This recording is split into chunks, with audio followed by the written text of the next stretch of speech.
Et salut tout le monde, donc voilà, on se retrouve pour une nouvelle vidéo. Aujourd'hui j'avais envie de vous montrer en fait l'alimentation donc pour mes reptiles, ce que je leur donne. Donc voilà, avec toutes les bêtes confondues. Donc voilà, on va passer directement en fait au niveau de l'alimentation. Bon, ça reste assez simple. Donc là on a des sauterelles 2 cm. Donc voilà. Donc ça c'est pour tout ce qui est Phelsuma madagascariensis grandis. Donc uniquement pour eux. Donc voilà, donc ça je leur donne, alors je leur en donne 6 tous les 2 jours, donc 3 chacun. Donc voilà. Pareil une fois tous les 10 jours saupoudré de calcium. Donc ce qu'on a juste ici, donc le calcium. Donc bien attention, vous avez 2 boîtes différentes pour les calciums. Donc avec une écriture bleue et une écriture verte. Donc avec l'écriture verte, donc c'est avec D3. Donc juste là. Et avec l'écriture bleue, c'est sans D3. Donc voilà, donc moi je le complémente avec du calcium, donc avec D3. Donc voilà. Ensuite, donc là on passe pour l'alimentation des Pogonas, des Physiniatus coquincinus également. Donc là on part sur de la sauterelle moyenne. Donc voilà, donc ça fait, ils font quand même un bon petit 3 cm, 3-4 cm. Donc voilà. Donc également, donc, alors par contre pour eux, je saupoudre également une fois tous les 10 jours, mais sans D3. Voilà. Hop.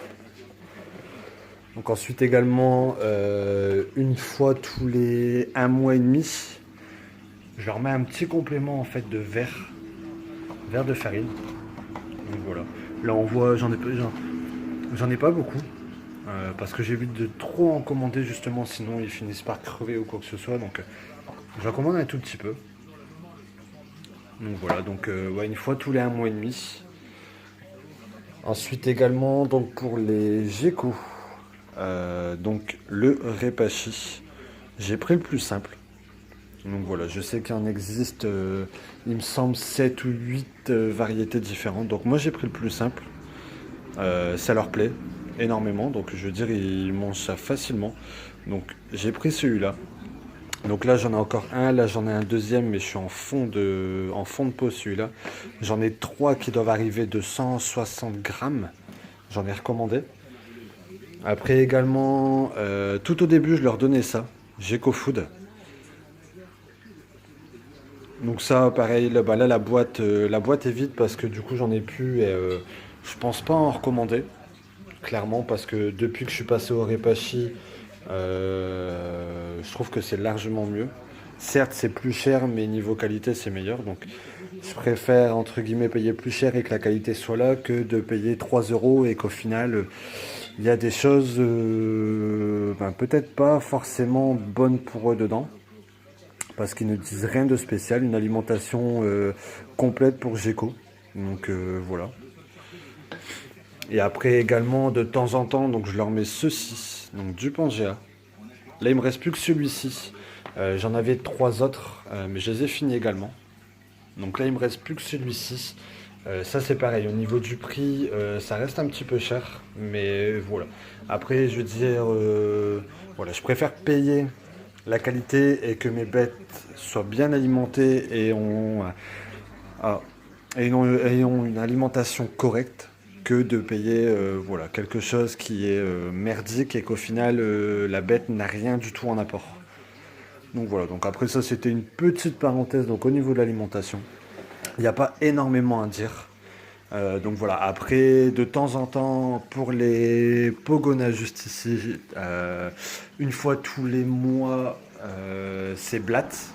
C'est blattes pendant une semaine en fait, pendant une semaine chaque mois c'est des blattes. Donc voilà. Là, ça sera du coup parce que alors je me suis en fait arrangé. Donc c'est une fois début de semaine, le mois d'après c'est la deuxième semaine, le mois d'après c'est la troisième semaine. Voilà, je me suis fait un petit planning en fait au niveau de l'alimentation pour dire de varier. Donc voilà, c'est pareil au niveau des végétaux. Pareil, j'ai un petit planning où en fait je m'arrange, j'ai mon petit planning qui est fait. Donc voilà, donc après, pas grand chose à dire au niveau de l'alimentation, hein, je veux dire, ça reste très simple. Donc voilà, donc c'était une petite parenthèse pour ceux qui ne savaient pas encore trop quoi donner à leurs bêtes. Donc voilà, surtout au niveau du calcium, faites bien attention, sans D3, avec D3. Certaines bêtes n'acceptent pas le D3, enfin n'acceptent pas, ce n'est pas bon pour eux parce qu'ils ont déjà assez d'apport en D3. Donc voilà, le D3 en fait c'est le calcium, donc c'est ce qui apporte dans le calcium. Donc voilà, donc surtout bien faire attention. Exemple, le Pogona en fait c'est du calcium sans D3. Donc voilà. Après il y en a qui leur donnent avec D3, ben ça c'est, on va dire que c'est leur problème. Donc voilà. Donc sur ce, j'espère que la vidéo vous aura plu. Et n'hésitez pas, si jamais vous avez des questions ou quoi que ce soit, à les mettre en commentaire. Sur ce, bonne journée, ciao, bye bye.